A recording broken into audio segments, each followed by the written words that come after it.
today's tip, I will cover how to find a profitable affiliate marketing program.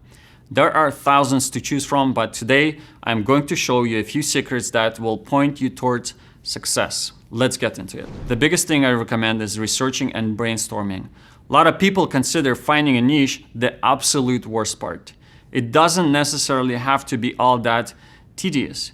I recommend writing a list of some niches you're interested in. Go online and find a site that has a list of top search results and websites for the niche. Take note of what's there and what seems to be doing extremely well. Then start to list those sites by their broader category. These sites will often include data and other statistics that might be very useful. The next step is to head over to Quora. You're going to take that broad niche category and plug it into Quora. You'll immediately see all the related questions.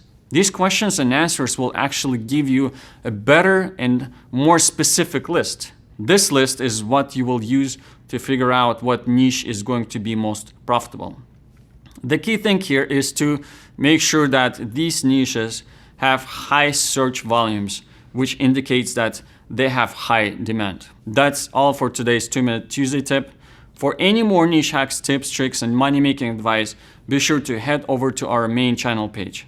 You will find lots of great stuff there. Be sure to like, comment, and subscribe, and of course, hit that notification bell button for updates. As always, have a good one and see you next time. Hey guys, if you like that video, you might like this video right here or this video right here. Check them out.